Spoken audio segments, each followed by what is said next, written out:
예, 11월 3일에 미국 대통령 선거가 있습니다. 뭐 미국이 전 세계에서 제일 센 나라긴 합니다만 따져보면 남은 나라인데 굳이 뭐 남은 나라 일에 그렇게 관심을 가질까 싶기도 합니다만 미국은 우리나라랑 동맹국가고요. 또 미국이 어떻게 하는지에 따라서 크게 영향을 받는 거기 때문에 미국 대선을 저희가 잘 좀 지켜보는 게 중요합니다. 그래서 미국 정치의 찐 전문가 유전편으로 모셨습니다. 뉴욕대학교 정치학부의 유혜영 교수입니다. 어서 오십시오. 네, 반갑습니다. 네, 미국의 선거제도부터 잠깐 짚어야 방송 들으시는 분들이 이해를 하기 쉬울 것 같은데 네. 미국은 흔히 말하듯이 간접선거죠. 네, 한국에서 미국 선거를 간접 선거라고 가끔 표현을 네. 하실 때가 있는데 그거는 제가 봤을 때는 정확한 표현은 아닌 것 같아요. 네. 그러니까 간접 선거라고 하면 국회의원들이 예를 들어서 대통령을 이제 임명을 하는 거죠. 근데 미국은 실제로 유권자들이 대통령 후보 이름이 적힌 투표용지에 투표를 하거든요. 네. 그렇기 때문에 직접 선거이긴 하지만 이 표를 모으는 방식이 한국이랑 차이가 있어서 많은 분들이 헷갈려 하시는 것 같아요. 한국에서는 유권자들이 투표를 하고 나면 그냥 그거를 전국 단위에서 다 모아서 한 표라도 더 많이 받은 사람이 대통령이 그렇죠. 되잖아요. 네. 근데 미국은 그게 아니라 미국은 뭐 가보신 분들 아시겠지만 굉장히 나라가 크잖아요. 그래서 50개 주가 있는데 네. 그 표를 모으는 방식이 주마다 표를 모으는 거예요. 그런 다음에 각 주에서 한 표라도 더 많이 받은 사람이 선거인단, 각 주에 이제 할당된 선거인단을 다 가져가게 되고 그 선거인단을 모아서 이제 270명 이상의 선거인단을 가져가는 사람이 대통령이 되는 시스템인데 그래서 유권자와 대선 후보 사이에 선거인단이라는 그냥 중간 그룹이 있다고 생각하시면 될 것 같아요. 전체 선거인단이 538명인가요? 네, 이제 미국 정치를 이해할 때 538이라는 숫자가 네. 굉장히 중요한데 이 숫자가 어떻게 나온 거냐면 사실 되게 네. 간단하거든요. 네. 미국은 양원제라고 하잖아요. 그렇죠. 그래서 상원의원은 인구 뭐 각 주별로 인구에 상관없이 모든 주가 2명씩. 네. 그러면 미국의 주가 50개니까 100명이잖아요. 네. 그리고 미국에는 이제 하원의원, 네. 지역구를 대표하는 하원의원이 435명이 있거든요. 네. 그러면 각 주에 할당되는 선거인단은 상원의원 숫자 더하기 하원의원 숫자예요. 네. 그러면 100 더하기 435를 하면 535명이 되죠. 네. 그러면 아까 제가 538이라고 했는데 이 3명은 그러면 어디서 오는 건가? 네. 왜냐하면 미국에 보시면 미국의 수도가 어디죠?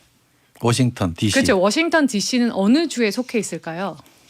별도 아닌가요? 네, 그렇죠. 네. 아무 주에도 속해 있지 않기 네. 때문에 사실 워싱턴 DC 같은 경우는 DC를 대표하는 상원의원도 없고 하원의원도 없어요. 그러면 워싱턴 DC에도 한 70만 명 정도가 살거든요. 이 사람들은 대통령 선거가 있을 때마다 아무 목소리도 못 내는 거냐라는 게 있어서 워싱턴 DC에도 3명의 선거인단을 별도로 부여를 한 거예요. 왜 3명이냐? 미국에서 선거인단 수가 가장 작은 주가 와이오밍 주인데 와이오밍 주가 3명이거든요. 네. 그래서 그 3명에 맞춰서 워싱턴 DC에 3명을 부여를 해서 538명이 되는 거죠. 네. 이 와이오밍 주하고 제일 큰데 캘리포니아 줍니까? 캘리포니아. 네. 엄청 차이 나죠. 네, 캘리포니아는 선거인단이 55명이거든요. 네. 근데 와이오밍 주 같은 경우는 사실 인구가 송파구보다 적더라고요. 그래요? 네. 와. 네, 60만 명이 안 되기 때문에 와이오밍은 선거인단 3명. 근데 캘리포니아는 인구가 4천만 명이 넘잖아요. 그래서 55명. 근데 상원은 똑같잖아요. 두 명씩. 그렇죠. 네. 그래서 이 선거인단 제도 자체가 작은 주들이 훨씬 더 영향력을 많이 행사할 수 있는 그런 시스템인 거죠. 근데 어쨌든 제 기억에 그거도 그렇고 힐러리 클린턴도 그렇고 네. 일반 투표에서는 표를 더 얻었는데 선거인단에서 표가 적어서 네. 지잖아요. 네. 되게 불합리한 거 아니에요?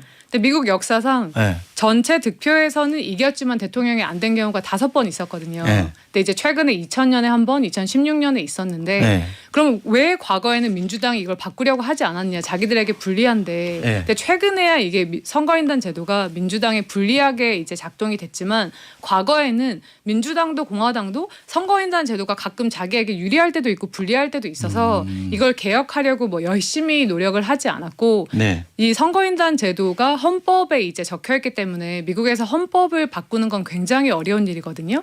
그래서 이제 선거인단 제도를 바꾸려면 그 의원들의 3분의 2 이상이 찬성을 해야 하고 거기서 끝나는 게 아니라 미국에 50개 주가 있는데 이 주의 75%가 다 그러니까 인준을 해야 해요. 근데 이거는 거의 불가능하기 때문에 지금까지 미국 역사상 미국 의회에 선거인단을 뭐 개혁하자 아니면 없애자 이런 법안들이 한 700번 정도 도입이 됐는데 한 번도 선거인단 제도의 변화를 가져온 적은 없었죠. 바꾸기도 너무 어렵고 정치 정당 입장에서도 다음번에는 우리 정당에 사실 유리할 수도 있는 선거인단 제도가 이런 생각 때문에 의지도 없었던 거죠.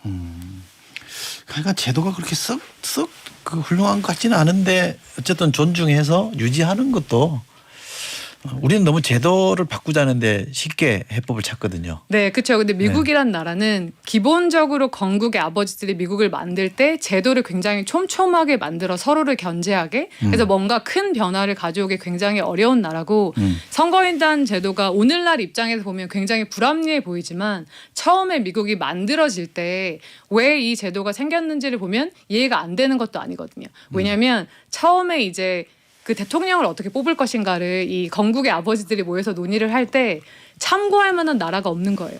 그 전에는 국민들이 직접 투표를 해서 대통령을 뽑는 나라가 없었으니까. 근데 두 가지 입장이 굉장히 팽팽하게 맞섰거든요. 네. 국회의원들이 간접 선거를 통해서 대통령을 임명을 해야 한다. 아니면 한국처럼 그냥 국민들이 다 투표를 해서 한 표라도 더 많이 받은 사람이 대통령이 되어야 한다.